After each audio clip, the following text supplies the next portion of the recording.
Estamos viviendo en el tiempo del fin, predicho por el profeta Daniel. Estamos por enfrentar eventos que sucederían antes del regreso de Cristo. Es como un aviso del futuro y no es atractivo.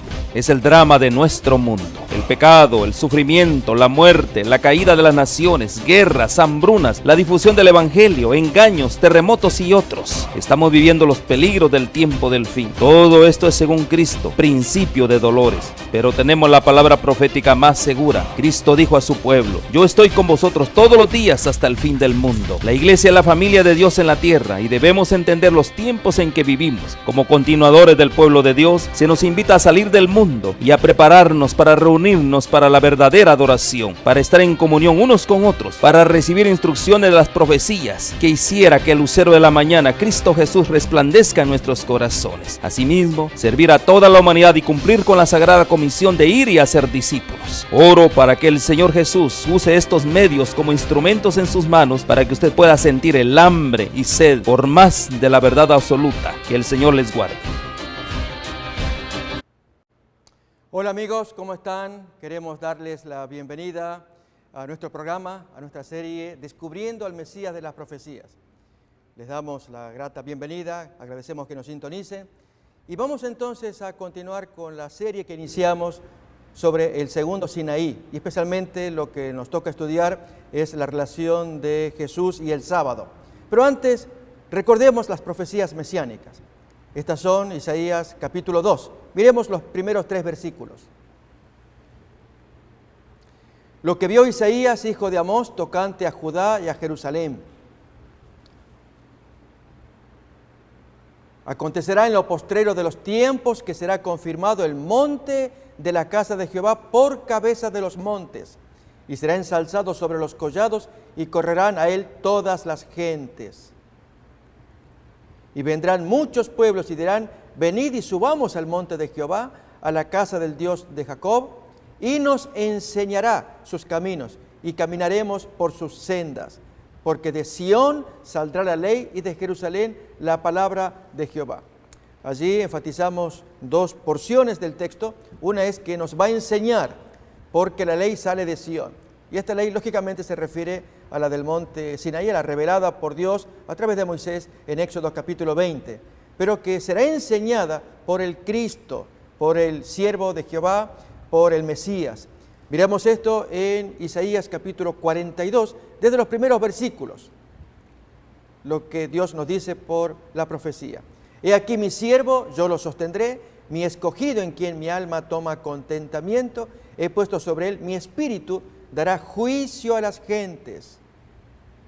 No clamará, ni alzará, ni hará oír su voz en las plazas. No quebrará la caña cascada, ni apagará el pábilo que humeare. Por medio de la verdad traerá justicia. No se cansará ni desmayará hasta que establezca en la tierra justicia, y las costas esperarán su ley. Ahora miramos el versículo 6 y 7. Yo Jehová te he llamado en justicia, y te sostendré por la mano, te guardaré y te pondré por pacto al pueblo, por luz de las naciones. Esto haría el siervo de Jehová, para que abras los ojos de los ciegos, para que saques de la cárcel a los presos, y de casas de prisión a los que moran en tinieblas. Y desde el versículo 18 miramos al pueblo de Dios, a quien Dios llama sordos y ciegos, y cómo tratan al siervo de Jehová. Sordos, oíd, y vosotros ciegos, mirad para ver o para aprender. ¿Quién es ciego sino mi siervo? ¿Quién es sordo como mi mensajero que yo envié? ¿Quién es ciego como mi escogido y ciego como el siervo de Jehová, que ve muchas cosas del pueblo, pero él no advierte? Que abre los oídos para escuchar lo que el pueblo hace, pero él no oye, porque su misión es exaltar la ley de Dios y con ello tapa la boca de sus enemigos. Versículo 21. Jehová se complació por amor de su justicia en magnificar la ley y engrandecerla. Veamos ahora cómo se engrandece la ley de Dios, según nos cuenta Mateo capítulo 5, así llamamos segundo Sinaí, versículos 1 y 2. Viendo la multitud, subió al monte, y sentándose vinieron a él sus discípulos, y abriendo su boca les enseñaba, diciendo, y comienza entonces a enseñar, ya desde el versículo 17 en adelante, tocará el tema de la ley. De paso, fijémonos un detalle, lo hemos señalado, pero seremos enfáticos en esta ocasión. No penséis que he venido para anular, abrogar la ley o los profetas o cualquier parte de la Biblia. Yo no vengo para abrogar o anular, vengo para darle plenitud de cumplimiento. Todo lo que la ley pide y exige, yo lo voy a cumplir. Es lo que Jesús está diciendo.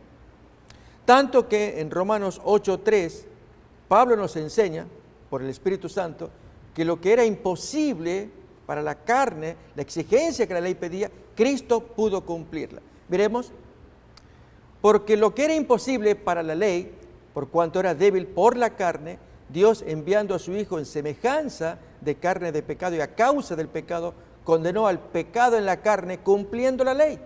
¿Qué dice luego? Para que la justicia de la ley se cumpliese en nosotros, que ya no andamos conforme a la carne, sino conforme al Espíritu. Con esto estamos mirando que Jesús vino con una gran misión, era enfrentarse con el pueblo judío y poner en práctica la ley de Dios, darle cumplimiento. Así hemos estudiado cada uno de los 10 mandamientos y estamos ahora acerca de la observancia del sábado. En esta ocasión vamos a avanzar con curaciones que Jesús hizo en sábado. Hay 7 famosas, buscaremos analizarlas, pero antes repasemos las prácticas judías prohibitivas que hicieron tan penoso el ministerio de Jesús. Esto es, los judíos traían sus tradiciones, sus enseñanzas y que impedían que la gente pudiera gozarse del cumplimiento de los mandamientos de Dios. Por lo menos cumplir como Dios quería. Los judíos hacían muy pesada esa observancia. Vamos a ver acá a continuación en Mateo capítulo 23, versículo 4, ahí Jesús dice claramente la actitud que los judíos tenían con la ley de Dios y sus tradiciones. Porque ellos atan cargas pesadas y difíciles de llevar.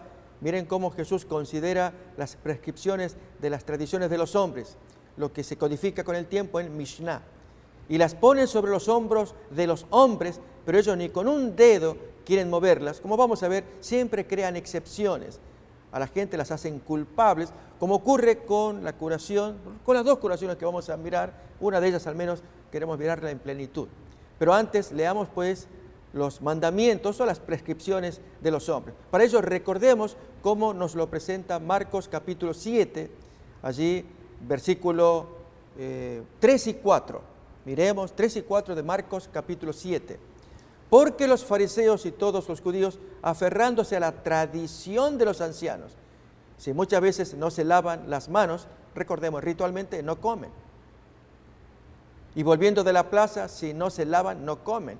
Y otras muchas cosas hay que tomaron para guardar. Aquí se mencionan cosas adicionales del rito de lavado de manos, pero había más ritos todavía. Miremos esto desde el versículo 13 del mismo capítulo. Invalidando la palabra de Dios con vuestra tradición que habéis transmitido. Y notemos acá, y muchas cosas hacéis semejantes a estas. Y entre esas muchas, las que nos interesan, tienen que ver con el sábado, que es nuestro tema. ¿Qué cosas habían creado los judíos? Habían hecho pesado el mandamiento. Acordémonos que no solamente Éxodo capítulo 20 traía la prescripción, versículos 8 en adelante, que vamos a leer, también en otras porciones de la Biblia hay mandamientos adicionales de parte de Dios que hacían el cuadro más completo. La esencia ya estaba en el capítulo 20 de Éxodo, pero allí tanto en Jeremías 17, aún incluso Isaías 58 y otras porciones aumentan la comprensión del mandamiento. Dios quería una cesación completa para dedicarse a adorarlo a Él, a contemplarlo en 24 horas. Primero repasemos el mandamiento, Éxodo capítulo 20, versículos 8 en adelante.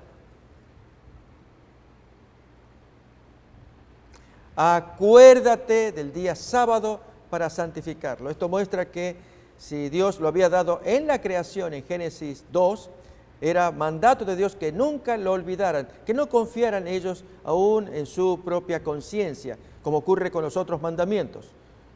no matamos, la conciencia ya nos dice, algo hay aquí en la conciencia. O cualquier otro de los mandamientos, acerca del adulterio, del robo, la mentira. Pero en el caso del sábado, solamente era un mandato de Dios. Y Dios le dice, recuerden, acuérdense, yo se los mandé. Bien, así es como continúa. 6 días trabajarás y harás toda la obra que quieras en los 6 días. Pero el 7º día es reposo para Jehová tu Dios. No hagas en él obra alguna. Tú, ni tu hijo, ni tu hija, ni tu siervo, ni tu criada, ni tu bestia, ni tu extranjero. Notemos que está incluido el gentil acá, el que está dentro de las puertas del dominio del dueño de casa, que está dentro de tus puertas. Porque en 6 días hizo Jehová los cielos y la tierra, el mar y todas las cosas que en ellos hay, y reposó en el 7º día. Por tanto, Jehová bendijo el sábado y lo santificó. Nuevamente los 3 verbos aparecen acá, que también aparecen en la creación, en Génesis 2:3. ¿Cuáles son? Reposó, bendijo y santificó. Ahora vamos a Jeremías capítulo 17. Desde el versículo 19 miramos allí que en forma solemne Dios, a través del profeta Jeremías, se dirige al pueblo.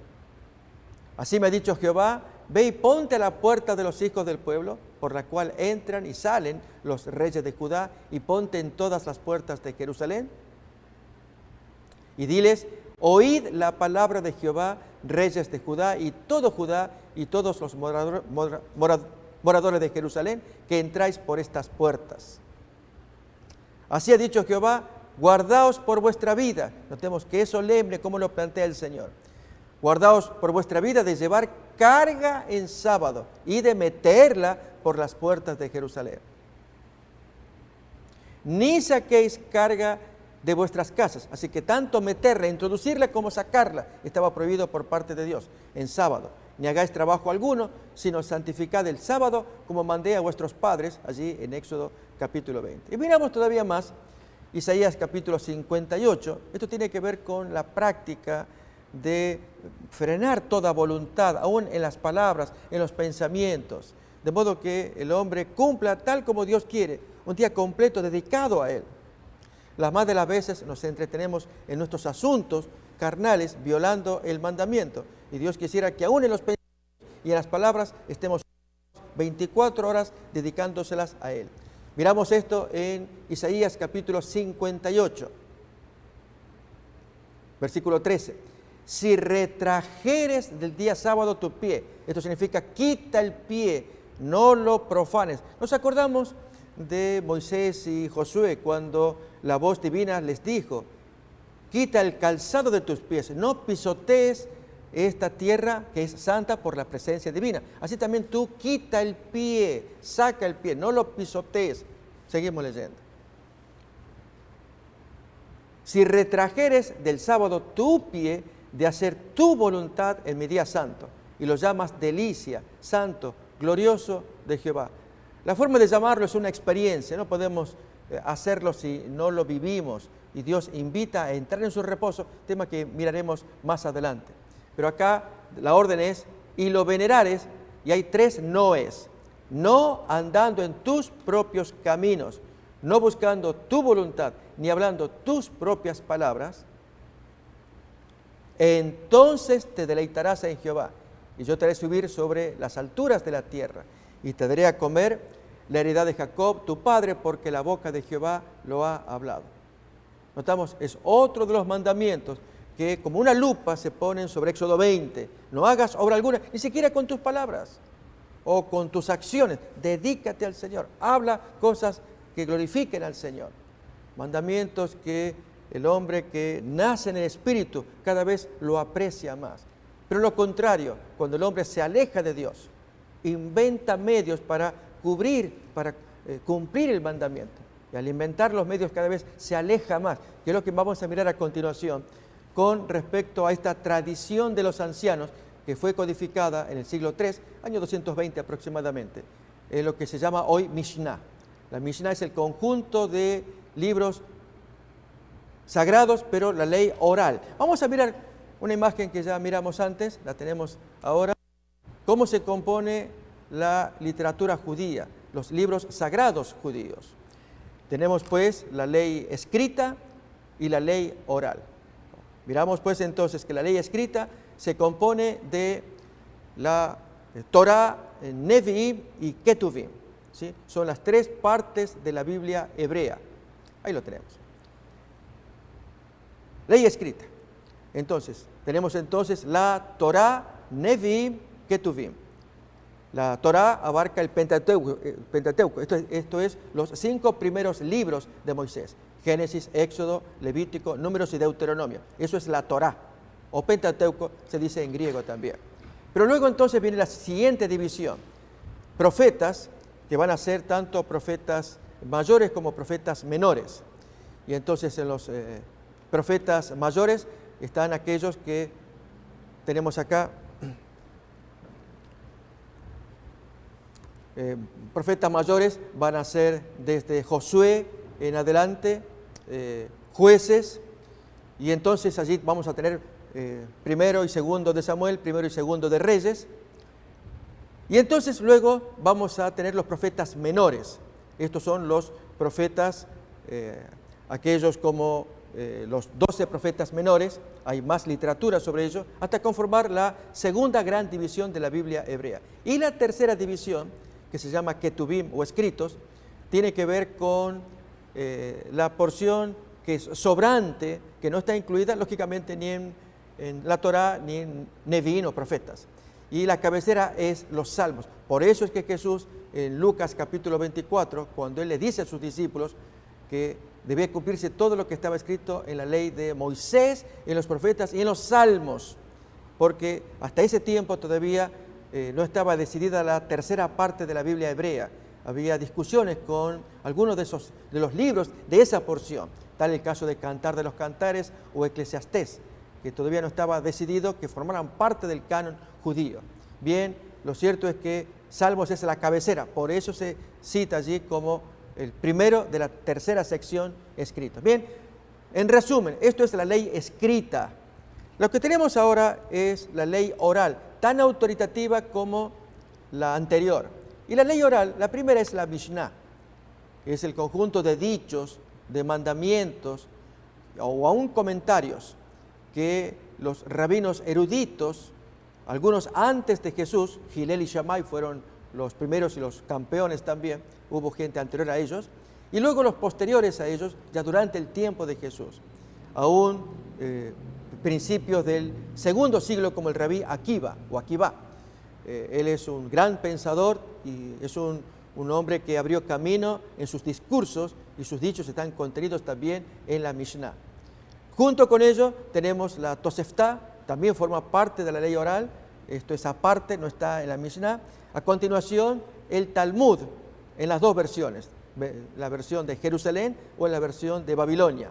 Acordémonos que Talmud es el compuesto de dos grandes obras, la Mishnah y su comentario que se llama Gemara. Ambos forman el Talmud. Y finalmente, responsa, tenemos dichos adicionales sabios de los judíos. Bien, así entonces tenemos un resumen de estos dichos. Acá tenemos la Mishnah de la ley oral. Lo que vamos a examinar ahora es una de las curaciones de Jesús. Pero antes, repasemos las 39 prohibiciones, ellos le llaman las 40 menos 1, 39 melajot, es el nombre que se dice en hebreo. En el tratado Shabbat de la Mishnah, capítulo 7, la ley número 2, dice así: los trabajos principales prohibidos son 40 menos 1. ¿Cuáles son? Sembrar, arar, segar o cosechar. Esto tendrá que ver, tiene relación con lo que hicieron los discípulos, según cuenta Marcos 2, cuando los discípulos caminaban por los sembradíos en sábado, y al arrancar espigas, mientras abrían camino, y a la vez comían, y luego entonces al trillarlas, o machacarlas también, y después soplar para poder comer los granos, fue una cosa muy grave a los ojos de los judíos, porque estaba contemplado en la Mishnah como actos prohibidos. Ahí lo tenemos entonces en el punto 3, esto de cosechar, al estar cosechando las espigas, supuestamente cosecha en la mente judía. Luego entonces al estar machacando o aún trillando, y finalmente aventando los la paja, la cáscara que rodeaba el grano, y luego entonces estar comiendo el grano. Un acto prohibido en sábado que valió la crítica de los judíos contra los discípulos de Jesús, según cuenta Marcos capítulo 2, versículo 23. Vamos a repasar, miremoslo también con Mateo 12:1, tema que acabamos de ver, pero vamos a hacer un pequeño repaso para reafirmar esta crítica que le hacen a Jesús, le hacen a los discípulos, y Jesús se defiende diciendo: ustedes lean mejor la Biblia, miren la gente que por tener hambre lo que hicieron, y Dios felicita o aprueba esa misericordia y ustedes no la tienen. Jesús fue muy duro en la observación contra esta gente. Nunca les permitía ni un centímetro de encima, ni un palmo de darles derecho a las críticas, porque ellos defendían los mandamientos de los hombres. ¿Quién dijo que en sábado está prohibido arrancar una espiga para comer? Que el acto de trillar o machacar o aún de soplar fuera un acto que se considerara pecaminoso con el ánimo de comer en sábado al tener hambre, en lugar de que el fariseo los invitara a su casa luego del culto de la sinagoga. El texto nos va a decir que fue en sábado que ocurrió esto. Miremos pues entonces Marcos 2:23, tratemos de observar el espíritu de unos y otros, de los fariseos y de Jesús. Aconteció que al pasar él por los sembrados un sábado, sus discípulos, andando, la palabra en griego dice allí, abriéndose camino, eso así traduce la Biblia de las Américas, comenzaron a arrancar espigas. Y ese acto de abrirse camino fue molesto para los judíos. Ellos pensaban que los discípulos no tenían derecho a abrirse camino, rompiendo allí los sembrados para poder pasar. Y no obstante, se abrían camino para poder comer, como cuenta ahora Mateo 12, versículo 1, el texto equivalente. Al unir ambos textos sale entonces la noción. Mateo habla de comer, Marcos habla de abrir camino. En aquel tiempo iba Jesús por los sembrados en un sábado y sus discípulos tuvieron hambre y comenzaron a arrancar espigas y a comer. Lo cierto es que los judíos critican a Jesús. ¿Por qué tus discípulos hacen esta falta, este acto? A ver, miremos pues entonces cualquiera de los dos textos. Cualquiera de los dos nos arroja la luz que deseamos tener para entender por qué Jesús actuó como actuó. De ningún modo violando el sábado, sino violando esas leyes de los rabinos. Esto es lo que importa entender. Es muy importante.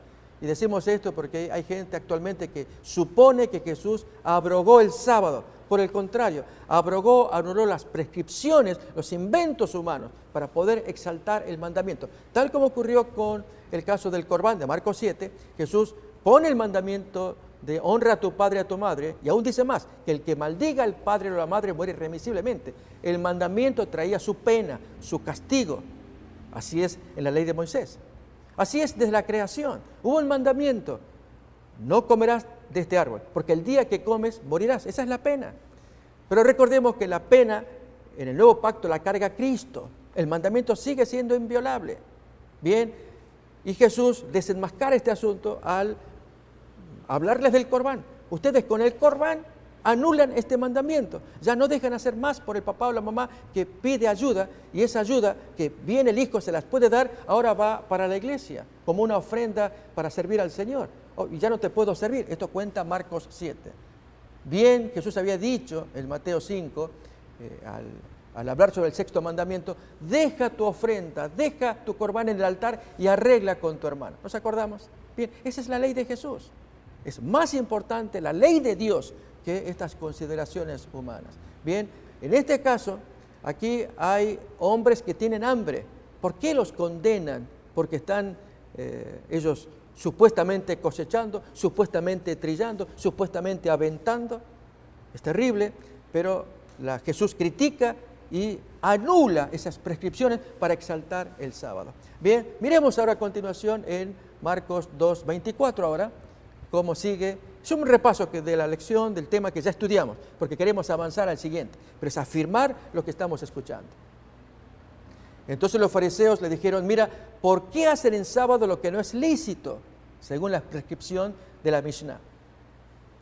Pero él le dice: nunca leísteis en la Biblia. Allí está la clave. Al ver en la Biblia, vean que allí Dios revela qué hace, qué opina Él, cuánto aprueba o cuánto desaprueba en la conducta del hombre. Pues allí no leísteis lo que hizo David cuando tuvo necesidad y sintió hambre, él y los que con él estaban.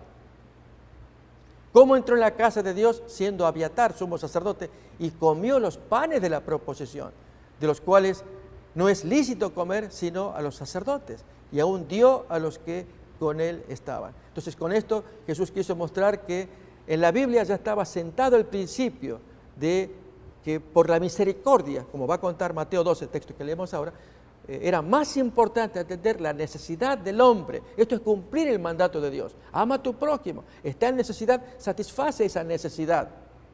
Miremos cómo Jesús responde lo mismo ahora en Mateo capítulo 12 y da un nuevo ejemplo, cómo los sacerdotes en el servicio del templo hacen más cosas, aún violando el mandamiento, haciendo cosas que no son lícitas para el hombre profano, pero Dios ordenó que los sacerdotes sí, y Dios no los condena. A ver, miremos cómo Jesús interpreta la Biblia y expone la falacia de los fariseos. Versículo 2 ahora, viendo los fariseos le dicen, y aquí tus discípulos hacen lo que no es lícito hacer en sábado. Pero él les dice, ¿no habéis leído lo que hizo David, 1 de Samuel capítulo 21, cuando él y los que con él estaban tuvieron hambre, como tienen estos mis amigos acá también? Cómo entró en la casa de Dios y comió los panes de la proposición, lo que no les era lícito comer ni a él ni a los amigos, sino solamente a los sacerdotes. Y sin embargo, allí no aparece un texto condenatorio de parte de Dios en la historia de ese relato. O da un nuevo ejemplo.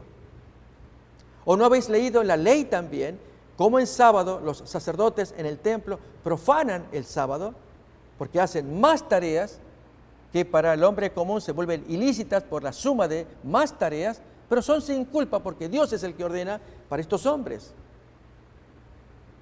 Pues os digo que uno mayor que el templo está acá, que va a definir qué es lo correcto y lo incorrecto. Y ese mayor, ¿quién es? Nada menos que el expositor, el intérprete de la ley, Jesús el Nazareno.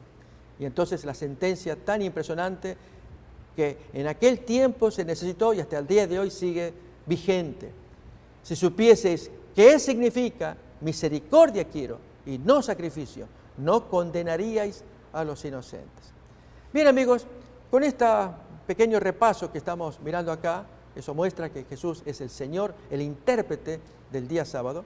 Vamos a avanzar ahora a continuación con nuevas prescripciones judías.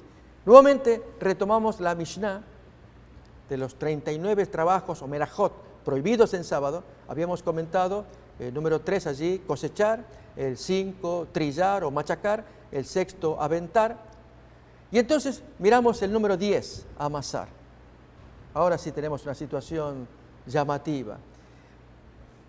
Leamos pues, aquí tenemos de aventar, lo hemos leído en la lección anterior, pero ahora acerca de amasar.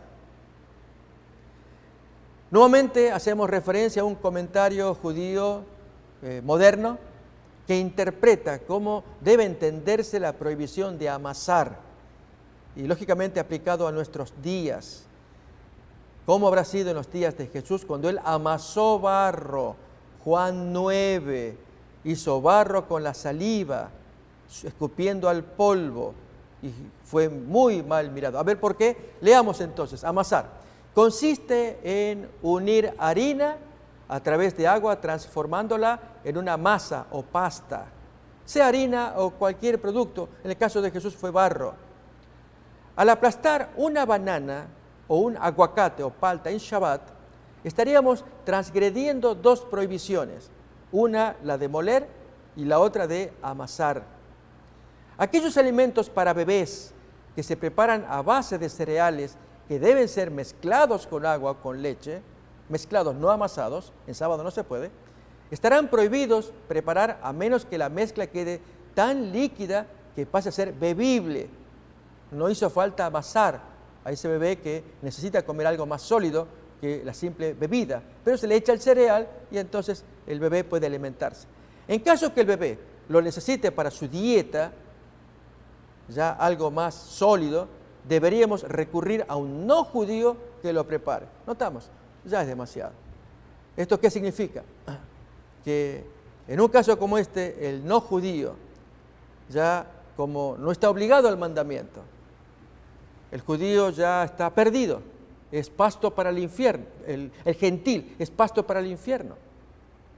El gentil no está obligado, por lo tanto, contraten a un no judío, o sea, un gentil, que él lo haga. Ya está perdido, no hay que gastarse en él.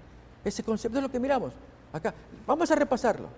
Yo invito a que miremos, este es un muy grave espíritu de racismo que se observa en la Mishnah. Hoy pueden ser los tiempos diferentes, no queremos hablar de los tiempos modernos, hablamos del texto y de los comentarios que aparecen allí, especialmente la última parte.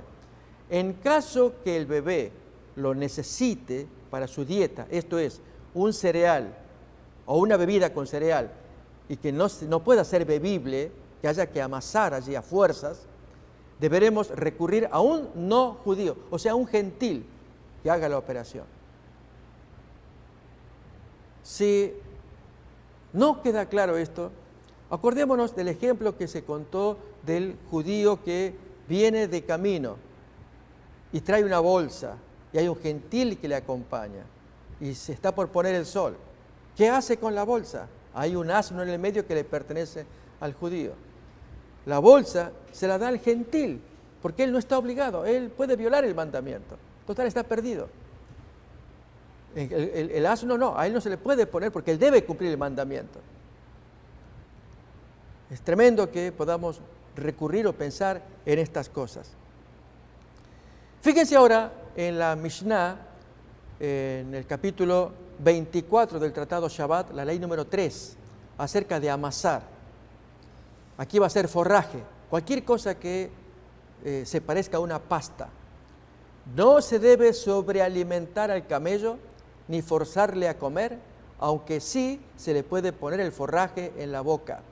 No se debe sobrealimentar a los terneros, aunque sí se les puede poner el forraje en la boca.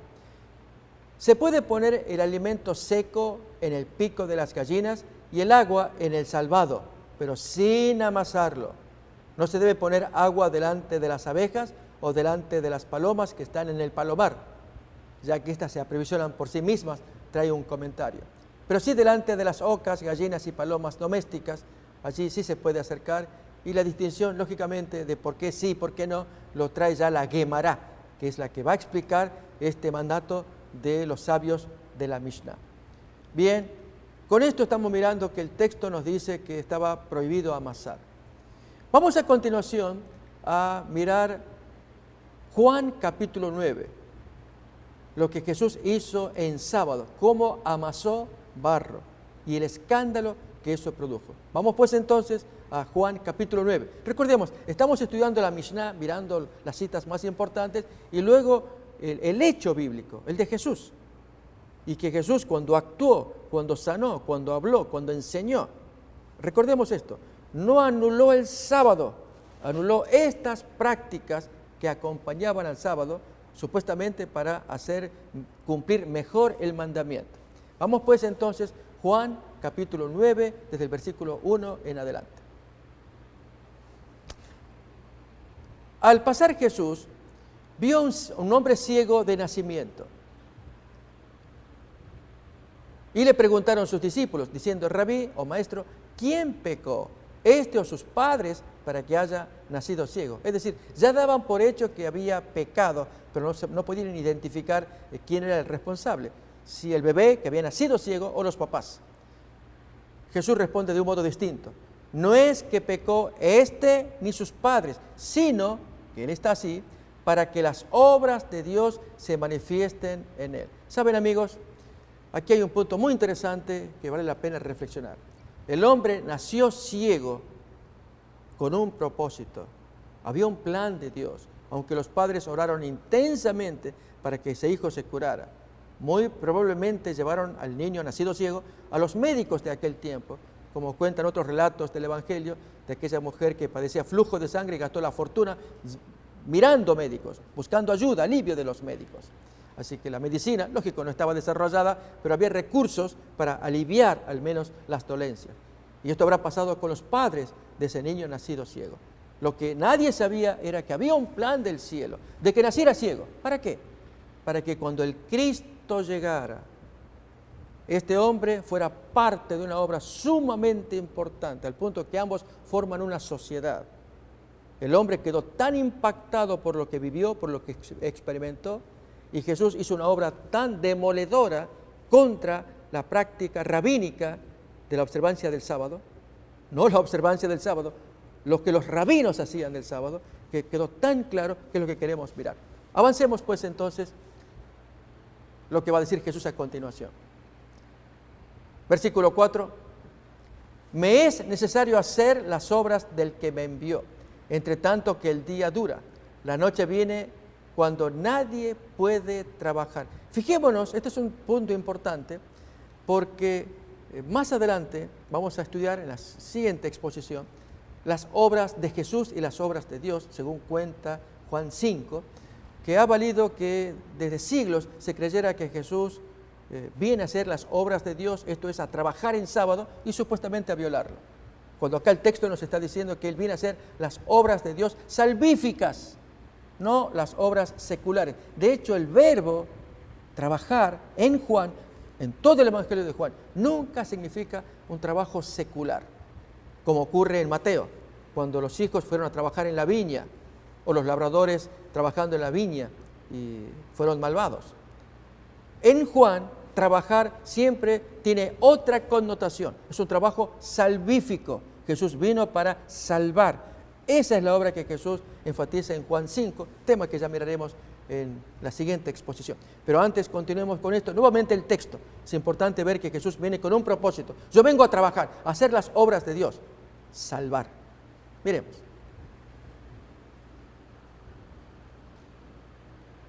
Me es necesario hacer las obras del que me envió, entre tanto que el día dura. La noche viene cuando nadie puede trabajar. Entre tanto que estoy en el mundo, luz soy del mundo. Esa es la obra, el trabajo que Jesús viene a hacer. Dicho esto, escupió en tierra e hizo lodo con la saliva y untó la masa producida con el lodo los ojos del ciego. Esta es la amasada que los judíos no podían soportar. ¿Cómo pudo haber hecho una masa con la saliva y el polvo, el barro, haciendo barro y ponerle allí en los ojos? Miremos qué pasó. Y le dijo, ve a lavarte en el estanque de Siloé, que traducido es enviado. Es decir, vete al enviado. Era un mensaje subliminal, decimos en nuestros tiempos. Vete al enviado. Allí iba a pasar algo. Fue entonces y se lavó y regresó viendo, ya mirando. Lógicamente, ahora Jesús, que desapareció en escena, el hombre curado nunca pudo ver el rostro, sino apenas escuchar el timbre de voz. Entonces los vecinos y los que antes le habían visto que era ciego, decían, ¿no es este el que se sentaba y mendigaba? Unos decían, él es. Otros, se le parece. Pero él decía, yo soy. Y le dijeron, ¿cómo te fueron abiertos los ojos? Él responde, aquel hombre que se llama Jesús, Jesús, recordemos, no estaba en escena, ya había desaparecido, hizo lodo, me untó los ojos y me dijo, ve al Siloé y lávate, y fui, me lavé y recibí la vista. Entonces dijeron, ¿dónde está él? Él dijo, no sé. Llevaron ante los fariseos al que había sido ciego. Y era sábado cuando Jesús había hecho el lodo y le había abierto los ojos. Jesús no necesitaba hacer el barro, él podía haber curado de palabra. ¿Por qué hizo barro? Esa es la pregunta. ¿Era para violar el sábado o para violar la prescripción rabínica de la Mishnah, allí del capítulo 7 del Tratado Shabbat, o del capítulo 24, Mishnah número 3 del Tratado Shabbat, de la Mishnah? O sea, es importante entender qué hizo Jesús, qué tenía entre manos. Hoy, lamentablemente, el mundo cristiano interpreta que Jesús violó el sábado, cuando en verdad Jesús violó la Mishnah.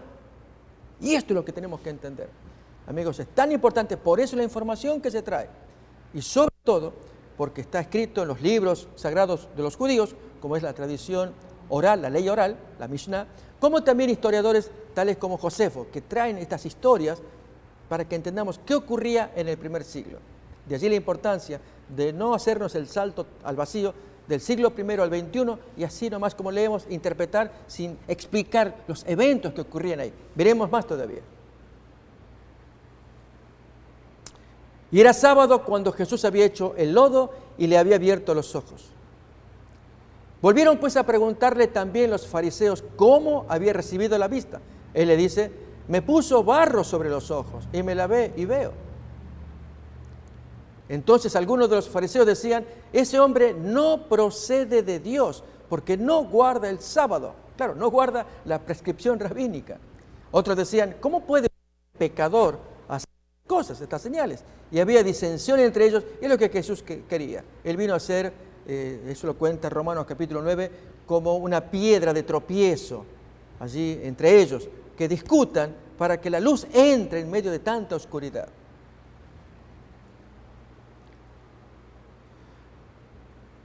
Versículo 17.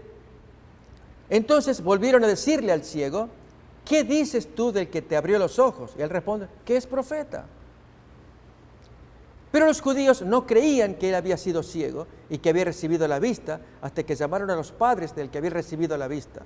Y les preguntaron diciendo, ¿es este vuestro hijo el que vosotros decís que nació ciego? ¿Cómo pues ve ahora? Sus padres respondieron y dijeron, sabemos que este es nuestro hijo y que nació ciego. Pero cómo ve ahora no lo sabemos. O quién le haya abierto los ojos, nosotros tampoco lo sabemos. Edad tiene, preguntadle a él. Él hablará por sí mismo. Esto dijeron sus padres porque tenían miedo de los judíos, por cuanto los judíos ya habían acordado que si alguno confesase que Jesús era el Mesías, fuera expulsado de la sinagoga.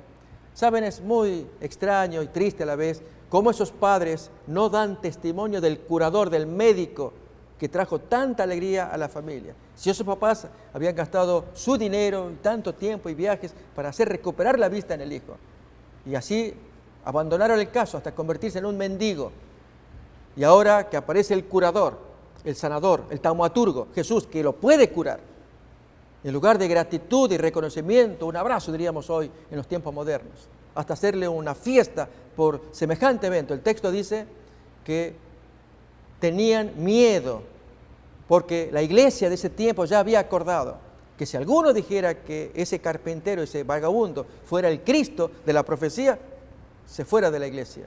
Ellos amaban la gloria del mundo, la gloria de la gente, no tenían contacto con Jesús. Y vamos a ver a continuación la diferencia entre el testimonio de los papás, un testimonio evasivo, como quien no quiere comprometerse, en contraste con el testimonio del joven, que está tan firme, tan seguro, porque él tuvo un encuentro con Jesús. Los papás no lo tuvieron, por eso fue un testimonio tan evasivo. Miremos cómo sigue el texto. Versículo siguiente. Por eso dijeron sus padres, edad tiene, preguntadle a él, por el miedo de ser echados de la sinagoga. Entonces volvieron a llamar al hombre que había sido ciego y le dijeron, mira, da gloria a Dios, agradece, porque nosotros sabemos que ese hombre es un pecador y te rescatamos de las garras de este engañador. En esencia es lo que ellos quieren decir. Pero miremos la humilde respuesta, confiada pero firme, del hombre curado. Él respondió y dijo, si es pecador yo no lo sé, una cosa sé, habiendo yo sido ciego, ahora veo. ¿Saben, amigos? Este es el gran testimonio que muchos estamos necesitando, un testimonio personal, muy simple. Cuenta cómo era la vida anterior, el encuentro que tuvo con el Cristo y la vida posterior. Yo había sido ciego, Él me mandó al estanque, me puso barro, ahora veo, eso es lo que voy a contar. Pero luego dice, ¿qué te hizo? Y vuelve a lo mismo. El hombre, si es pecador, yo no sé, ustedes son los teólogos, ustedes saben las minucias de las leyes, saben dónde este hombre habrá violado aquí y violado allá. Eso es de ustedes defínanlo. Pero en mi experiencia, a mí me queda clara una cosa, yo era ciego, me mandó al estanque, ahora yo veo. Amigos, este es el testimonio que Dios quiere escuchar. Es el testimonio que también les invitamos a ustedes. Este es el propósito de la serie que estamos desarrollando. Es descubriendo al Mesías, al Cristo, señalado en las profecías, para que sea nuestro Cristo personal. No solamente que está en el libro, en los libros, en las profecías, sino que estando en el cielo quiere tener un encuentro personal con cada uno, con usted, conmigo, de modo que podamos decir, yo era antes esto, ahora lo encontré en esta serie, en las lecturas de la Biblia, ahora veo, ahora soy feliz, ahora entiendo. Ese es el testimonio, tan simple. Leámoslo otra vez. Le volvieron, versículo anterior, 25. Entonces él respondió, el ex ciego, si es pecador, no lo sé. Una cosa sé, que habiendo yo sido ciego, ahora veo. Le volvieron a decir, ¿pero qué te hizo? ¿Cómo te abrió los ojos? Y volvían a lo mismo. Él respondió, ya os lo he dicho y no habéis querido oír. ¿Por qué lo queréis oír otra vez? ¿Queréis también vosotros haceros sus discípulos? Ahí ya va con cierta ironía. Un hombre que ya estaba cansándose de tantas preguntas y siempre volvían a lo mismo. ¿Qué dicen los judíos ahora? Le injuriaron y dijeron, tú eres su discípulo, pero nosotros discípulos de Moisés somos. Miren qué contradicción. El mismo Moisés que escribió del Cristo, ahora ellos dicen conocer a Moisés y no conocen a aquel de quien Moisés escribió. Esto lo va a desarrollar Jesús en Juan 5, tema que vamos a mirar en la siguiente emisión. Esa contradicción, hasta el día de hoy persiste tal contradicción. Hay quienes dicen, yo leo la Biblia y la entiendo, y la Biblia dice aquí, acá, pero yo a ti no te acepto. Tenemos que ser cuidadosos, no sea que Dios nos esté hablando, nos habla a través de la Biblia, pero hay quienes pueden expresar en tiempos modernos, en lenguajes accesibles, conceptos que emanan de la Biblia, pero que pueden parecernos extraños y nos cerramos. No quiero escuchar. ¿No ocurre eso en las discusiones bíblicas teológicas? A veces entre un creyente no católico y un creyente católico. Yo creo aquí lo que dice la Biblia y que lo dije el sacerdote, etc. Y el otro que cita y están allí engarzados en discusiones. El punto acá no es definir quién tiene la verdad y quién tiene la razón, sino que Dios se revela en la Biblia y se revela en los conceptos modernos, que debemos tener lucidez, discernimiento para ver por dónde viene la luz. Y en el caso acá, la luz estaba viniendo por medio de Moisés, es verdad, pero por medio del intérprete y expositor y cumplidor de la ley de Moisés, que era el Cristo.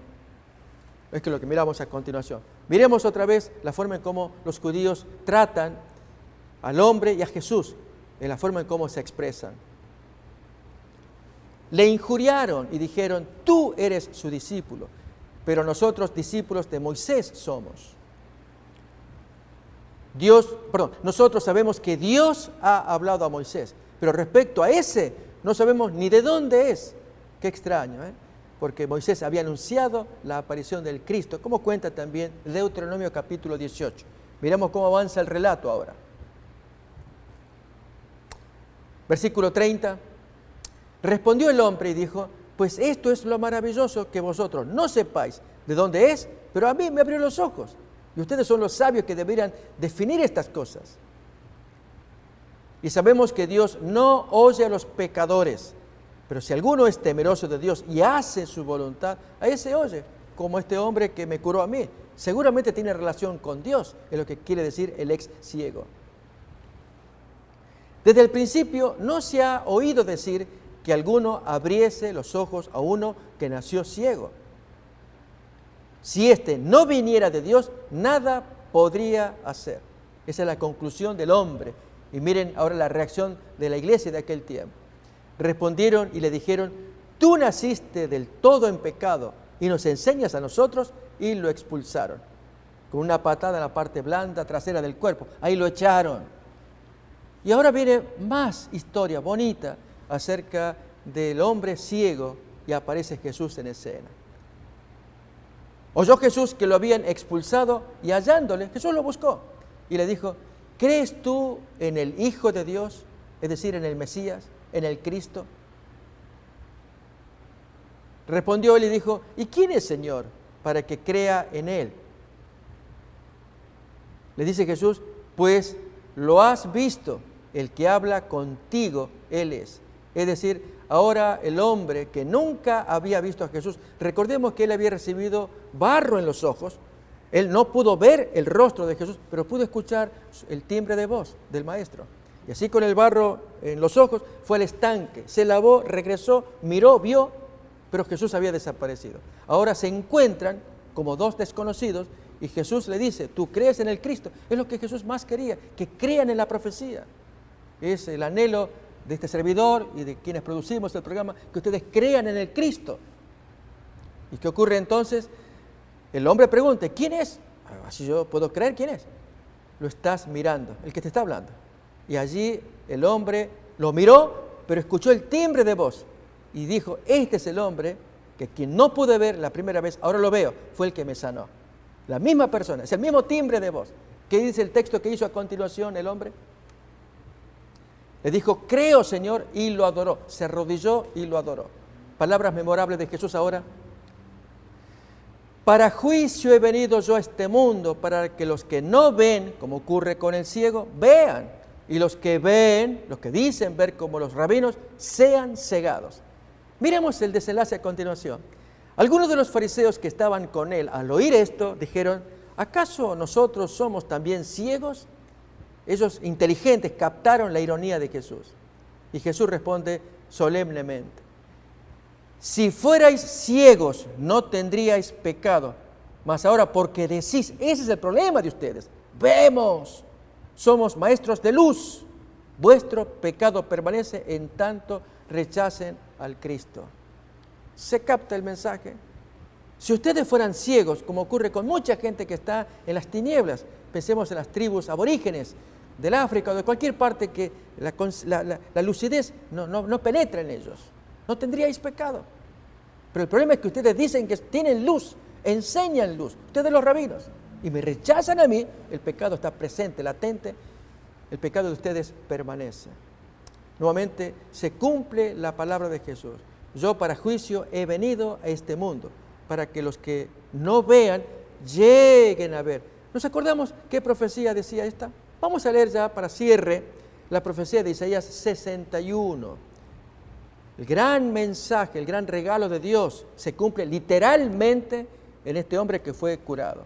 Isaías capítulo 61, versículo 1 en adelante. El Espíritu de Jehová el Señor está sobre mí porque me ungió Jehová. Me ha enviado a predicar buenas nuevas a los abatidos, a aventar a los quebrantados de corazón, a publicar libertad a los cautivos y a los presos apertura de la cárcel, a proclamar el año de la buena voluntad de Jehová, el día de venganza del Dios nuestro, a consolar a todos los enlutados, a ordenar que a los afligidos de Sión se les dé gloria en lugar de ceniza, óleo de gozo en lugar de luto, como tenía gozo toda esa familia del joven curado, manto de alegría en lugar de espíritu angustiado, y serán llamados árboles de justicia, plantío de Jehová para gloria suya.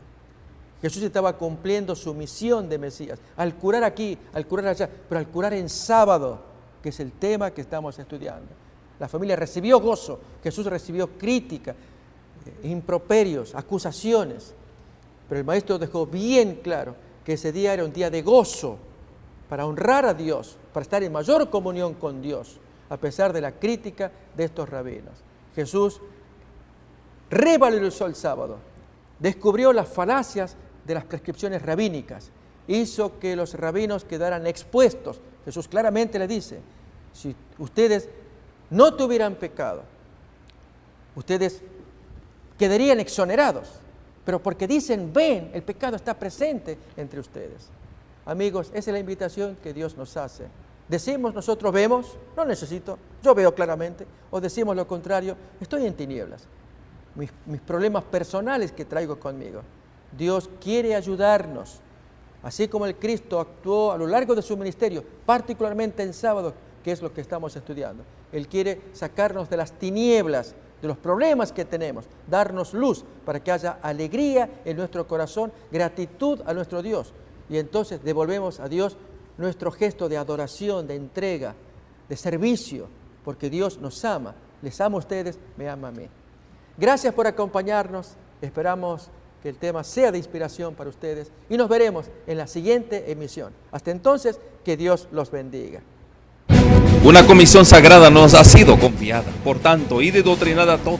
Antes de ascender al cielo les dijo que debían ser los ejecutores del testamento por el cual Él legaba al mundo los tesoros de la vida eterna. La iglesia es la familia de Dios en la tierra y debemos entender los tiempos en que vivimos. Como continuadores del pueblo de Dios, se nos invita a salir del mundo y a prepararnos para reunirnos para la verdadera adoración. Soy yo guarda de mi hermano. Si pretendáis ser hijos de Dios, soy guarda de vuestros hermanos. El Señor tiene una iglesia por responsable de las almas de aquellos que podrían ser los medios de salvación. Somos peregrinos, rechazando los caminos de los impíos, viviendo conforme a las normas de Dios, consagrados a sus caminos y dando testimonio del Evangelio de Cristo para que otros puedan ser salvos. Si retenéis vuestra luz, alguien deberá ser dejado en las tinieblas a causa de vuestro descuido. Irá andando y llorando el que lleva la preciosa semilla, mas volverá a venir con regocijo, trayendo sus gavillas. Oro para que el Señor Jesús use estos medios como instrumentos en sus manos, para que usted pueda sentir hambre y sed por más de su verdad absoluta. Dios les cuide.